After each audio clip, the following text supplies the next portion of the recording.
Today we're going to tackle two things that get raised in my videos all the time, but the last video that I did, it performed really well in the YouTube analytics, loads and loads of comments, but there were two things that kept coming through in the criticisms that weren't the typical fake news. It wasn't just about, oh, my house is cold and it's really expensive to run and all that kind of rubbish.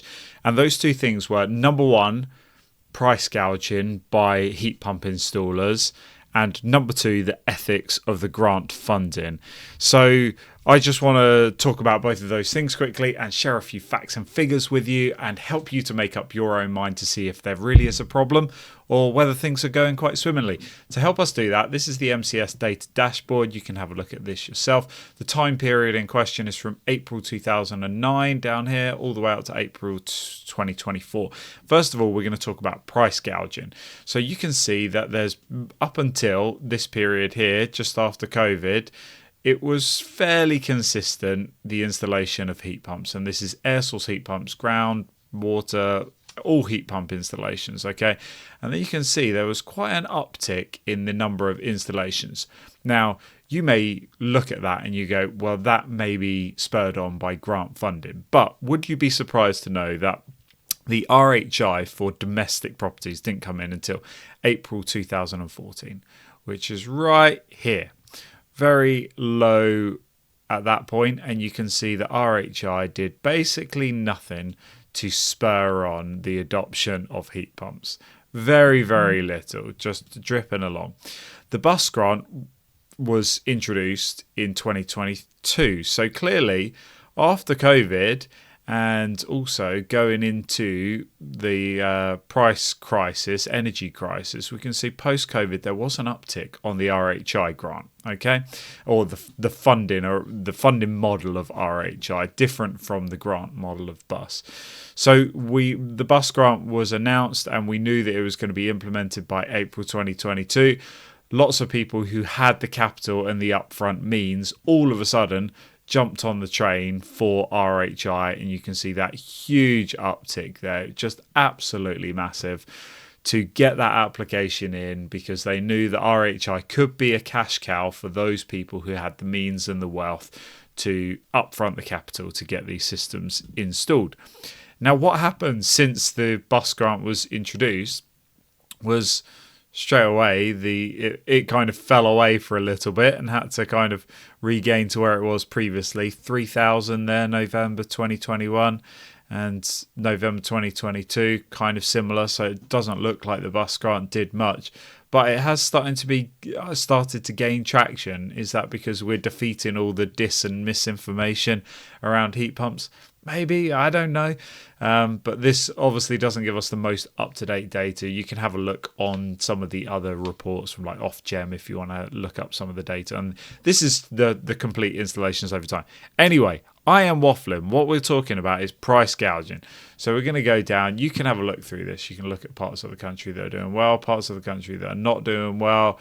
And it's quite a mix, actually. You can look at fuel poverty, household incomes, rural households, the lot. It's actually quite interesting to try and pick through this. But this is what I want to have a look at. The average cost, the average installation cost, not the average cost per kilowatt. Okay, so once again, if we're looking at the timeline, this is up until the peak here is the RHI installation cost. Now, what everyone says is since the bus grant came out, installers are price gouging. Well, the bus grant started here, and we can see, do you want to know at which point the bus grant increased from £5,000 to £7,500? That was October 2023. So the bus grant increased right there. And you can see at the time that was the average cost, £12,706. So you can see now here we are, April 2024, 12,960. And of course, there'll be a little bit of seasonal supply and demand, and the prices will fluctuate a little bit. But as you can see, the averages are fairly consistent. Now, something that gets forgotten when people talk about heat pumps and the costs rising or consistency or whatever else is looking at the cost of inflation. So let's do a little bit of a comparison, shall we? If we take, for example, let's go for, let's just pick those Octobers, shall we? So 12,403. This is October 2022. Maybe that's not good. That's a COVID year. Let's go October 2021. £12,962. Okay. So from 2021, price adjust up to April 24, calculate 15,509, whereas actually we are at 12,960. This shows me that the cost of installing heat pumps, it is falling once you factor in inflation. There is no price gouging going on. I don't believe it. People were saying the systems are overpriced. We know once you look at, if anyone's witnessed an installation, you've seen all of the materials that are involved, all of the labour that's involved, you'll realise that this isn't a cheap process. And unfortunately, for a great heating system, you have to pay the price. Okay, so let's talk about the ethics of this grant funding. Some people are calling me a scrounger or a leech, or saying I'm immoral for taking public money from the government and it's their taxpayers' money. Well, let's try and get a little bit of perspective, okay? So, right, here we go. Stick with me on this one. So, in the financial year that my heat pump was installed, the cost of the bus grant to us as the taxpayers was £88 million, okay? So the total government spending during that financial year was 1.2 trillion, or 1,217 billion expressed differently.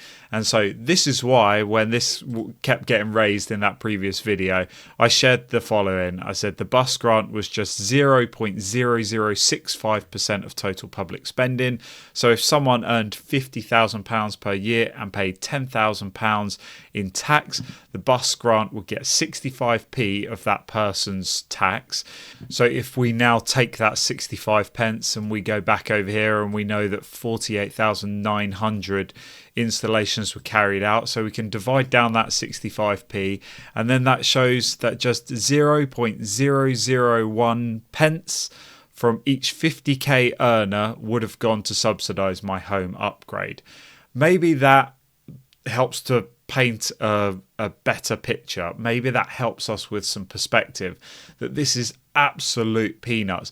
People are getting really hung up on the fact that this bus grant exists, and that the morality of it, whether we should make that choice, whether we should accept that money. I think it's a good thing. I think anyone who's willing to go out there, and let's be honest, at the moment this is like an early adopter phase.